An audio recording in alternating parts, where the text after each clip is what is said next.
அன்பார்ந்த சகோதர சகோதரிகளே, நமது நாட்டில் ஏற்பட்ட அனர்த்த நிலைமைகளின் பின் தற்போது கம்பளை பிரதேசத்தினுடைய நிலை குறித்து எமது நாட்டிலே இருந்து வெளிநாடுகளிலே இருந்து பல்வேறு சகோதர சகோதரிகள் நிலைமை அறிவதற்காக தொலைபேசி மூலம் தொடர்பு கொண்ட வண்ணம் இருக்கின்றார்கள். அல்ஹம்துலில்லாஹ், அல்லாஹு தாலா அவர்களுடைய கவலை பொருந்தி கொண்டு மேலான கூலி வழங்குவானாக என்று பிரார்த்தித்தவனாக, தற்போதைய நிலை குறித்து உங்களுக்கு தெரிவிப்பது எனது பொறுப்பு என்ற வகையில் அன்பார்ந்த சகோதர சகோதரிகளே, அல்ஹம்துலில்லாஹ், எமது பிரதேசத்தின் 90% சுத்திகரிப்பு பணிகள் நிறைவடைந்த நிலையில் வீடுகளில் குடிபுகுந்த நிலையில் இருக்கின்றார்கள்.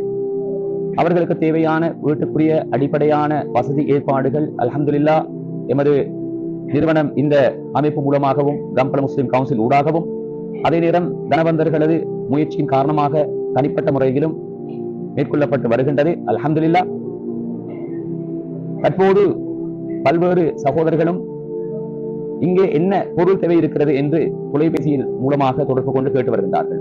அவர்களுக்கு நான் சொல்ல விரும்புவது, எமது சகோதர சகோதரிகள் வீடுகளுக்கு சென்றிருக்கின்றார்கள். அவர்களுக்கு தேவையான அடிப்படையான உணவு வசதி ஏற்பாடுகள் செய்து கொடுக்கப்பட்டுள்ளன.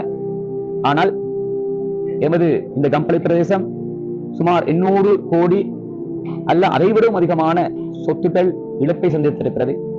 குறிப்பாக சிறு வியாபாரிகள் தொடக்கம் மிகப்பெரிய வியாபாரிகள் வரைக்கும் இந்த சொத்துடப்புகள் இடம்பெற்றிருக்கிறது.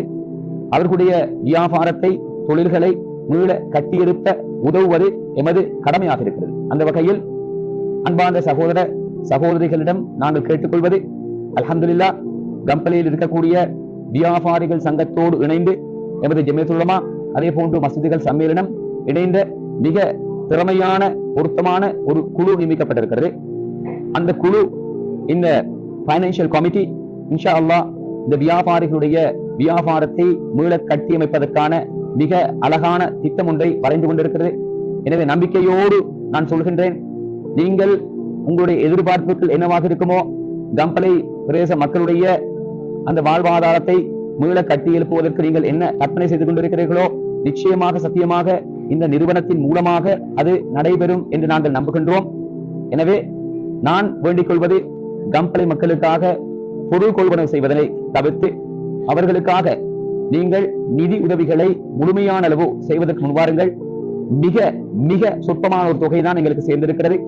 ஒரு வியாபார நிலையத்தை கூட சரியாக சீரமைத்து கொடுப்பதற்கு எங்களுக்கு முடியாத அளவு மிக சொற்பமான ஒரு தொகை தான் எங்களுக்கு சேர்ந்திருக்கிறது.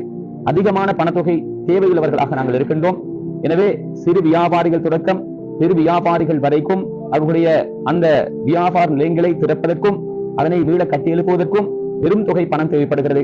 எனவே பொருள் கொணவரை தவிர்த்து முடியுமான அளவு பண சேகரிப்பை எமது கம்பளை பிரதேச மக்களது வியாபார நிலையங்களை கட்டியெழுப்புவதற்கு நீங்கள் ஒத்துழைக்க வேண்டும் என்று அகில இலங்கை ஜமியத்துல் உலமாவின் கம்பளை கிளை சார்பாகவும் கம்பளை முஸ்லிம் கவுன்சில் சார்பாகவும் நான் உங்களிடம் வினயமாக வேண்டிக் கொள்கின்றேன். ஜஸாக்குமுல்லாஹ் கைரன், கைருல் ஜஸா. அஸ்ஸலாமு அலைக்கும் வரஹ்மத்துல்லாஹி வபரகாத்துஹு.